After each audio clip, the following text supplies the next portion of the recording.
Now, for the benefit, before I give the lesson, let me make sure that you understand the story. In the story, we have a certain man who had his servants to sow good seed in the field.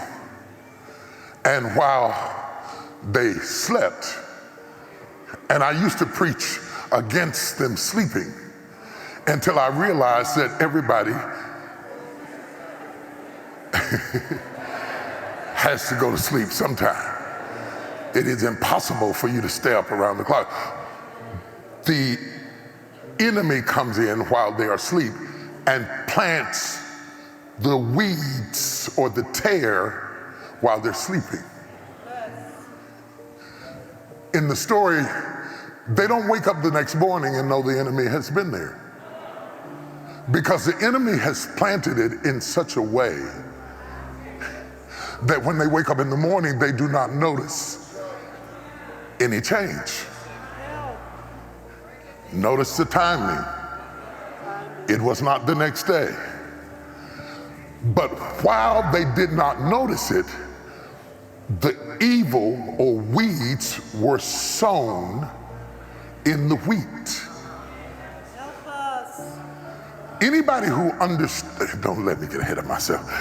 Anybody who understands this understands that there are important truths to be learned. Lesson number one, it is naive to think that the planting of good exempts us from the presence of bad.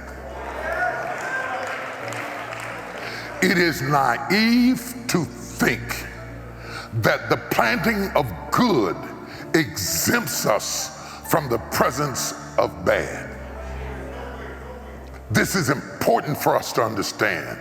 Just because God allows wheat to be planted doesn't mean that weeds are restricted. Are you hearing what I'm saying? The kingdom is like this. The kingdom is like this. So we have to be able to produce in the presence of weeds.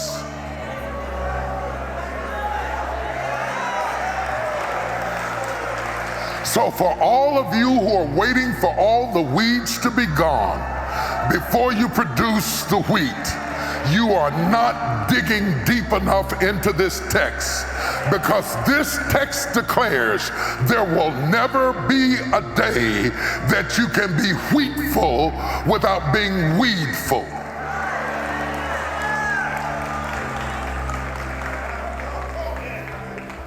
God allows the wheat to be planted. That doesn't mean that the weeds are restricted. Wheat is planted with great intentionality. Wheat is planted with great intentionality. In other words, wheat is not going to grow in this ground if it is not planted. It is not a natural result of the climate, the soil, the rain, and the sunshine. It has to be planted. Nobody succeeds accidentally.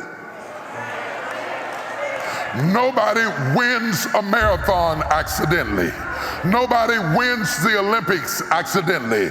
Nobody gets a master's degree accidentally. Nobody gets a diploma accidentally. Nobody passes a GED accidentally. Nobody gets a promotion accidentally.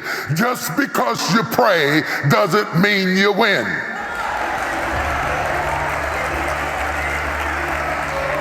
This is work. This is sweat. This is labor, because this is agriculture. And agriculture means that the intention of sowing the seed is that I might have wheat. And the intention of having wheat is that I might have bread. From seed to wheat to bread is going to take. I can't plant seed today and eat bread tonight, because timing is. So if I am going to be seedful, I have to be patient for the seed to grow first down and then up.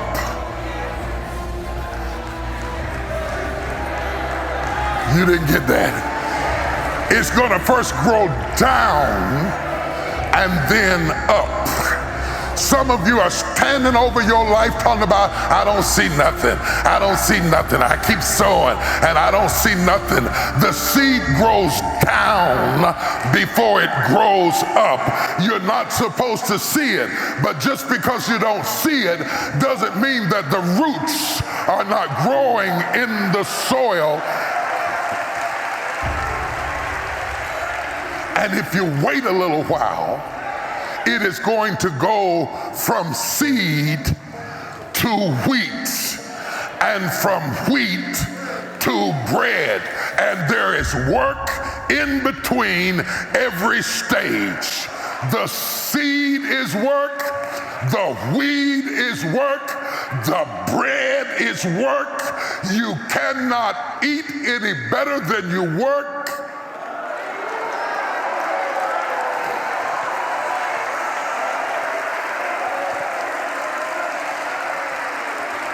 Now somebody say your blessing is going to be work. When you get through dancing and shouting about the promise of God, understand that you're going to have to break some sweat. You're going to have to put some effort in it. You're going to have to grind the wheat. You're going to have to pulverize it. You can't just bring the wheat in and make bread until you crush it. It's got to be crushed.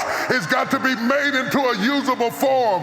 And so it doesn't mean that God hasn't blessed you with the bread. It could mean that you haven't put in the work to go from seed from seed to, oh, you're listening this morning. Look at somebody and tell them, I'm going from seed to wheat to bread. I might not be ready for consumption right now, but I'm in process and I'm going somewhere. And don't look down at me because I'm not bread. I may be in the wheat stage, I may be in the seed stage, but I am on my way to a place that God has destined for me. Who am I talking to this morning? Whoever I'm talking to, God says, hang on in there. I'm not finished with you yet. I'm taking you through process, and at the right time, I'm going to take you from seed to